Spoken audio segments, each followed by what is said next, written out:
That is so exciting to hear. So we got what it takes.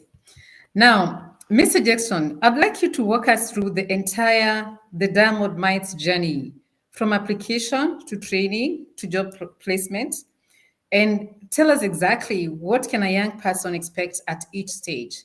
What kind of support systems are built in so that we Yeah. get to understand? Because this is like truly insane. So let Like me I don't say, know if it happens. You yeah. get training and get a job. Mhm. So let me say this is that what the concept from diamond mines to diamond mines is that, like most African countries, Botswana has natural resources that support the country. That some people say there should be music and slang and things that says that diamonds last forever. Diamonds don't last forever. And so, if you're in the Middle East and you're in Saudi Arabia, UAE, or anyone else, they figured out that oil doesn't last forever either. So, all of these countries are making efforts to diversify their economy. And since we're living in an intellectually based economy, it's important that you move in that area. So, Diamond Mines is a national initiative. It is not just for individuals. And so, what does that mean? Is that we look at what I consider to be major groupings. And those groupings will allow, let's say in Botswana, or let's say even as individuals, is that you will start off with the assessment process. The assessment process I mentioned is My Inner Genius. And then let's say everyone is approved. So that's how I like to say everybody gets approved. And you go from that process and we start training. And the training is for 9.5 months. And we choose all of these things like cybersecurity, AI, data cleaning, and cloud, because all of these things now intersect. So, which means is that if a corporation or country has a initiative to go into use AI has to reside somewhere. The place where it is generally going to reside is going to be in the cloud.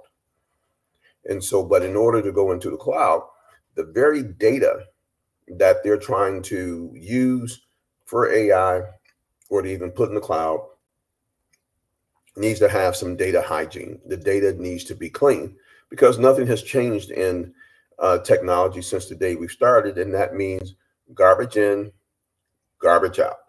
And that's a very important factor to make sure that it's clean. And so, but also when you go through that process in the either it's data in transition and data that is sitting, it all needs to be secured. So our goal is to start people off in one sector. You meet up after a certain amount of time, maybe 3 months, as we do all of those things and they come together. And part of what we do, besides live teachers, people on the ground where you are, online, there'll always be a live person, but also what we've created are AI agents to help with the training. I can give you an example of AI agent for cybersecurity. And that AI agent for cybersecurity allows you to have an actual cybersecurity range, which is on your mobile device or on a tablet. And you have access to that particular device, which gives you an actual simulation for things like a enterprise level cyber destruction, recovery, and forensics. So you get the opportunity to work within those things. The key is for this process to me is I never wanted to take on a project that that when done successfully, the individual has done everything that they were supposed to do, is that there is a job at the end of that particular training. And that is when you go out and you secure contracts with foreign governments, companies, and things like that. So for instance, give you an idea. Right now, there are 5 million job openings for cybersecurity throughout the world. The United States has 700,000 of those. And people think, well, the United States number is low. Of course, the United States number is low. The United States only represents 4.1% of the world's population. So most of the opportunity in the